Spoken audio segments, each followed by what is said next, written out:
मला आजही आठवतं, ज्यावेळी विधानसभेमध्ये आम्ही याची घोषणा केली, हेच विरोधी पक्षाचे लोक म्हणत होते 10% महिलांना देखील हे मिळणार नाही. आम्ही सांगितलं आम्ही 2.5 कोटी महिलांना देणार आहोत. 5 कोटी महिलांच्या खात्यामध्ये त्या ठिकाणी पैसा पोचणार आहे. आणि काळजी करू नका, हे सावत्र भाऊ काहीही सांगत असले तरीही दर महिन्यात हा पैसा तुमच्या खात्यामध्ये येईल. त्याची तरतूद बजेटमध्ये केली आहे आणि तुमच्या आशीर्वादाने पुढच्या वर्षी, त्याच्या पुढच्या वर्षी, त्याच्या पुढच्या वर्षी, दरवर्षी हा देखील विश्वास मी देतो. आणि यासोबत ही देखील आनंदाची गोष्ट आहे की आज आमच्या मुलींकरता राजश्री शाहू महाराजांनी ज्या प्रकारे सांगितलं त्या प्रकारे पूर्णपणे उच्च शिक्षण त्या ठिकाणी मोफत देण्याचा निर्णय आपल्या सरकारने घेतला. सर्व प्रकारचे courses, engineering, doctor, MBA, BBA सगळ्या प्रकारच्या कोर्सेसमध्ये आता आमच्या मुलींची फी राज्य सरकार त्या ठिकाणी भरणार आहे. त्यामुळे मुलींना शिक्षणामध्ये कुठलाही अडथळा असणार नाही, ही व्यवस्था आपल्या सरकारने केली आहे. आज आपल्याला माहिती आहे बचत गटाची एक मोठी आंदोलन आपण सुरू केलं. जवळजवळ या ठिकाणी 65 लाख कुटुंब आपण बचत गटाशी जोडले आणि त्यासोबत त्याचा जो रिव्हॉल्विंग फंड आहे तो मोठ्या प्रमाणात वाढवला. जवळजवळ 9,000 कोटी रुपये बचत गटांना त्या ठिकाणी आपण दिले. महिलांना पैसे दिले तर फायदा काय असतो? महिलांना दिलेलं कर्ज 100% परत आलं. एकही नवीन पैसा एकाही गटाने त्या ठिकाणी बुडवला नाही. किंबहुना ते पैसे कसे वाढवता येतील हाच प्रयत्न आमच्या महिलांनी केला. आणि म्हणूनच आज या सगळ्या महिला केंद्रित नीतीमुळे आमच्या महिलांना त्या ठिकाणी केंद्रस्थानी आणण्याचा प्रयत्न आपला चाललेला आहे. लाडकी बहीण योजना तुम्ही समाप्त करा, कारण आमच्या मुली सुरक्षित नाहीत. अरे मुलींना सुरक्षित ठेव आणि लाडकी बहीण योजना देखील चालू ठेव. लाडकी बहीण योजना तुम्ही कितीही मनसुबे त्या ठिकाणी आखले तरी देखील आम्ही बंद होऊ देणार नाही. हे कारण शोधतायत लाडकी बहीण योजना कशी बंद होईल.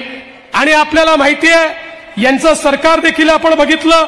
हे जेव्हा सरकारमध्ये होते त्यावेळी यांचं सरकार हे स्थगिती देणारं सरकार होतं.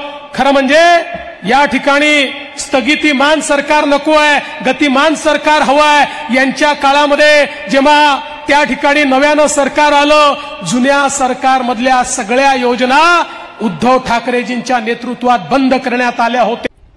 हिंदवी स्वराज्याचे सरसंस्थापक छत्रपती शिवरायांना मानाचा मुजरा करतो. भारतीय राज्यघटनेचे शिल्पकार भारतरत्न डॉक्टर बाबासाहेब आंबेडकर यांना मानवंदना अर्पित करतो. ज्यांनी स्त्री शिक्षणाची मुहूर्तमेढ ठेवली त्या क्रांतिज्योती सावित्रीबाई फुले आणि ज्यांनी या देशामध्ये खऱ्या अर्थानं समाज सुधारणा काय असते हे दाखवून दिलं ते राजश्री शाहू महाराज यांच्या चरणी देखील नतमस्तक होतो. आजच्या या शक्तीपीठात येऊन शक्तीची उपासना करण्याकरता, शक्ती स्वरूपा आमच्या सर्व भगिनींचं दर्शन घेण्याकरता या ठिकाणी मी आलो आहे. आणि म्हणून आपल्या सर्वांना नमस्कार करून आपले आशीर्वाद आमच्या तिघांकरता आणि आमच्या सरकारकरता या ठिकाणी मी घेतो. खरं म्हणजे आपल्याला ही देखील कल्पना आहे की आज आपण कोल्हापूरमध्ये आहोत आणि आजचा कार्यक्रम आपल्याला कल्पना आहे सरकारने हा निर्णय घेतला की महिलांना सक्षम केलं तरच आपण महाराष्ट्राचा विकास करू शकतो. देशाचे प्रधानमंत्री माननीय मोदीजींनी सांगितलं विकसित भारत करायचा असेल तर या भारताची 50% लोकसंख्या असलेल्या आमची जी स्त्री शक्ती आहे ही स्त्री शक्ती सक्षम झाली, ती जर देशाच्या मुख्य प्रवाहात आली, ती जर अर्थव्यवस्थेच्या मुख्य प्रवाहामध्ये आली तरच आपला देश विकसित होऊ शकतो. आणि म्हणून मोदीजींनी देखील अनेक कार्यक्रम हातामध्ये घेतले की ज्यातनं आपल्या महिलांना सक्षम करता येईल. त्या ठिकाणी सुरू केली की ज्या माध्यमातून मुलीच्या जन्मापासून तर ती 18 वर्षाची होतपर्यंत 1 लाख रुपये त्या मुलीला मिळाले पाहिजे. मुलीच्या जन्माचं त्या ठिकाणी स्वागत केलं पाहिजे. आमच्या महिलांना ST मध्ये अर्ध्या तिकिटात प्रवासाची योजना सुरू केली. आणि मला अतिशय आनंद वाटतो, ही योजना सुरू झाली तर त्यावेळी एसटीचे अधिकारी म्हणायचे एसटी आधीच तोट्यात आहे, तुम्ही अजून तोट्यात टाकताय. पण आमच्या महिलांनी इतक्या जोरदार प्रवास सुरू केला की तोट्यात असलेली एसटी फायद्यामध्ये आली आणि अर्ध्या तिकिटामुळे आज एसटीचा फायदा झाला.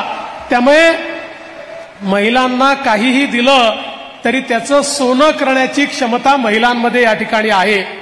आता ही लाडकी बहीण योजना आहे, ज्या योजनेमध्ये 1500 रुपये प्रति महिना आपण महिलांना देतोय. काही लोक याच्यावर देखील टीका करतात.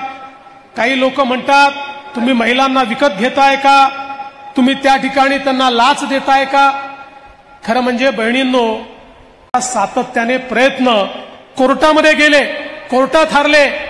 मला आजही आठवतं ज्यावेळी विधानसभेमध्ये आम्ही याची घोषणा केली, हेच विरोधी पक्षाचे लोक म्हणत होते 10% महिलांना देखील हे मिळणार नाही. आम्ही सांगितलं आम्ही 2.5 कोटी महिलांना देणार आहोत. 5 कोटी महिलांच्या खात्यामध्ये त्या ठिकाणी पैसा पोचणार आहे. आणि काळजी करू नका, हे सावत्र भाऊ काहीही सांगत असले तरीही दर महिन्यात हा पैसा तुमच्या खात्यामध्ये येईल, त्याची तरतूद बजेटमध्ये केली आहे. आणि तुमच्या आशीर्वादाने पुढच्या वर्षी, त्याच्या पुढच्या वर्षी, त्याच्या पुढच्या वर्षी, दरवर्षी हा देखील विश्वास मी देतो. आणि यासोबत ही देखील आनंदाची गोष्ट आहे की आज आमच्या मुलींकरता राजश्री शाहू महाराजांनी ज्या प्रकारे सांगितलं त्या प्रकारे पूर्णपणे उच्च शिक्षण त्या ठिकाणी मोफत देण्याचा निर्णय आपल्या सरकारने घेतला. सर्व प्रकारचे courses, engineering, doctor, MBA, BBA सगळ्या प्रकारच्या कोर्सेसमध्ये आता आमच्या मुलींची फी राज्य सरकार त्या ठिकाणी भरणार आहे. त्यामुळे मुलींना शिक्षणामध्ये कुठलाही अडथळा असणार नाही, ही व्यवस्था आपल्या सरकारने केली आहे. आज आपल्याला माहिती आहे बचत गटाची एक मोठी आंदोलन आपण सुरू केलं. जवळजवळ या ठिकाणी 65 लाख कुटुंब आपण बचत गटाशी जोडले आणि त्यासोबत त्याचा जो रिव्हॉल्विंग फंड आहे तो मोठ्या प्रमाणात वाढवला. जवळजवळ 9,000 कोटी रुपये बचत गटांना त्या ठिकाणी आपण दिले. महिलांना पैसे दिले तर फायदा काय असतो, महिलांना दिलेलं कर्ज 100% परत आलं. एकही नवीन पैसा एकाही गटाने त्या ठिकाणी बुडवला नाही. किंबहुना ते पैसे कसे वाढवता येतील हाच प्रयत्न आमच्या महिलांनी केला. आणि म्हणूनच आज या सगळ्या महिला केंद्रित नीतीमुळे आमच्या महिलांना त्या ठिकाणी केंद्रस्थानी आणण्याचा प्रयत्न आपला चाललेला आहे. लाडकी बहीण योजना तुम्ही समाप्त करा, कारण आमच्या मुली सुरक्षित नाहीत.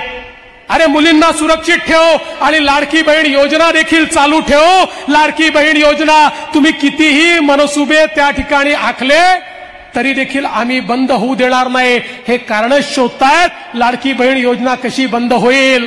आणि आपल्याला माहिती आहे यांचं सरकार देखील आपण बघितलं, हे जेव्हा सरकारमध्ये होते त्यावेळी यांचं सरकार हे स्थगिती देणारं सरकार होतं.